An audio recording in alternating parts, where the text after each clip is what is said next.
Our first tipping point tonight, after a closely contested election for chairman of the Democratic National Committee, former Labor Secretary Tom Perez emerged the winner, edging out progressive Congressman Keith Ellison for the spot. What does this mean for the Democratic Party of 2017? The Democratic Party needs to do something if they want to start winning again.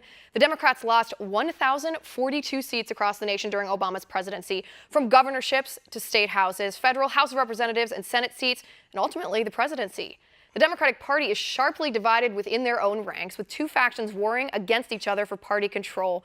Keith Ellison represented the radical left, the quasi-socialist Bernie Sanders faction, while Tom Perez is a Clinton insider. He was on Hillary's shortlist for VP, and he served as labor secretary in the Obama administration. Now they claim they'll work together to unite the party, but we heard that from Hillary too after the primary, and look where that got them. Take a look at new DNC Chair Perez. We're at this where were you moment in our nation's history. Someday, they're going to study this era in American history, and they're going to study it alongside the Know Nothing movement. And they're going to ask the question of all of us, where were you in 2017 when we had the worst president in the history of the United States? And we will all be able to say, whether you're sitting here, whether you're sitting outside, or whether you're looking on across America, we will all be able to say the United Democratic Party led the resistance, ensured that this president was a one-term president. Joining me now, Army veteran and conservative Vietnamese radio host Dee Lee and Democratic strategist Joel Payne. Gentlemen, thanks for being here. Thank you. Good to speak with you, Liz. All right, guys. Joel, let me start with you today for the question of the day. I mentioned it in the introduction. It was a very close race. I don't think anyone predicted accurately who was going to be the new DNC chair before the ballot was cast. It took two ballots before they came up with a winner. The winner was former Labor Secretary Tom Perez. He edged out a more progressive Congressman Keith Ellison for that spot. Joel, what does this mean? What does Perez, as head of the Democratic Party, what does that mean for the Democratic Party of 2017? Well, look, as a Democrat, I'm excited that everybody left Atlanta, left this meeting united. I think Tom Perez, the smartest thing he did was to name Keith Ellison as deputy chair. They've got a diverse group of people around Tom Perez. Tom Perez himself represents diversity, represents where the country's going. I think Democrats feel really good about where they are after that meeting, and they've got a wind at their back that's going to help them put forward a case against Donald Trump that they maybe couldn't do before this. So as a Democrat, I'm excited about the direction of the party. Right. I mean, as a Democrat, it must be sort of a relief to have some leadership now because all the soul searching that's had to happen after the election. I thought it was very interesting. I do think it was politically smart of Perez to select Keith Ellison as his deputy chair. That does at least give off the perception that there's some unity here. But Dee, let me turn to you here. I mean, Tom Perez, former labor secretary under President Obama, he was on Hillary's short list. The obvious criticism here is that he's from the old school Democratic Party, that he's a Hillary Clinton insider. Are we just going to see the same old Democratic strategy from him? Tom Perez and Keith Ellison, they're from the same cloth. They're the one that lost this huge election in 2016. And by having Perez, the guy worked for Hillary.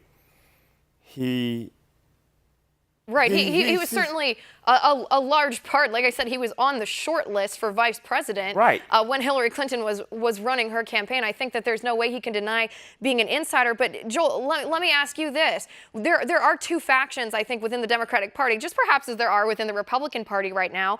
But in the Democratic Party, there's sort of that quasi-socialist Bernie Sanders faction that really believed that the primary was rigged in favor of Hillary Clinton against Bernie Sanders. And then there's kind of the old school, the traditional, establishment Democrats who wanted Hillary Clinton to win, who were happy with it, and who don't necessarily identify with that younger, more progressive movement. How do the Democrats even bridge that gap? Well, look, I think we focus on what unites us rather than what divides us. Look, any time you have a big tent party, you're going to have people from both sides of the camp that are going to feel differently about different things. I'm sure that there were folks on the, what you would call the more Keith Ellison side of the table that wanted a little bit more of an aggressive position. But I think the great thing about the way that they've set things up is that you've got all of those parties represented in the leadership, and all of those viewpoints are going to be represented. I think Democrats are really well positioned. And I think if Tom Perez focuses on building a national party and a national movement and really focuses on a 50-state strategy that shows up not just on election years, but on off years, and shows up not just when the president or the Senate's on the ballot, but when city council and when the governor and when the mayor's on the ballot, I think he'll have a successful reign. Right, and you call me a skeptic here. Clearly, I'm not a Democrat, but it seems to me that that it's going to be very hard to bring those two factions together because one so vehemently, so passionately believes that they were illegally robbed of the nomination for Democratic candidate for president, and the other one thinks that they're fully in the right here. And I mean, Thomas Perez falls very clearly on the Hillary Clinton side of that aisle. He does not believe the primary was rigged against Bernie Sanders. We have a video of that I want to show really quick. Was it rigged or not? Again, the process, because of the absence of transparency, it created that crisis of relevance, and it created the distrust that people didn't trust the outcome. And Dee, let me pivot back to you here, and let me ask you much the same question. I mean, this is a pretty big separation between these two factions. Is this man who's so clearly tied to Hillary Clinton and the establishment of the Democratic Party, is he going to be able to bring the entire Democratic Party together? No. He's going to do the same thing that Hillary has been doing, and which is going to lead to the Democrat losing the midterm election in 2018. I mean, these guys are using the same word, diversity. These guys use the same word, equality. What the heck are we talking about, diversity and equality? Me, I'm a Vietnamese American guy, and I back Donald Trump 100%.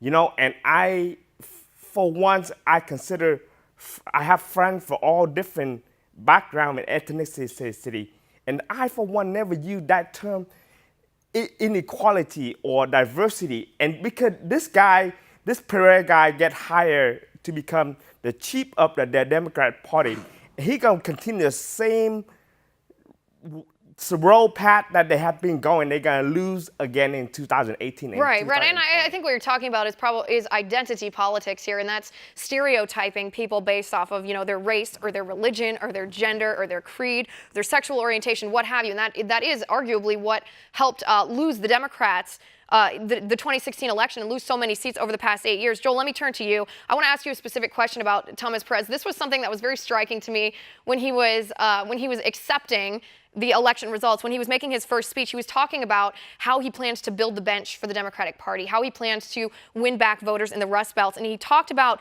decentralizing campaign structure so that they could evaluate the climate and the needs of each state from within that state. And Joel, it seemed to me almost ironic because that's how he recognizes that that's the most effective strategy to win a campaign. But then when you look to actually how his party will govern, they very strongly do not believe in that system of federalism. The Democrats tend to believe more in the power of the federal government, and it seems almost ironic to me.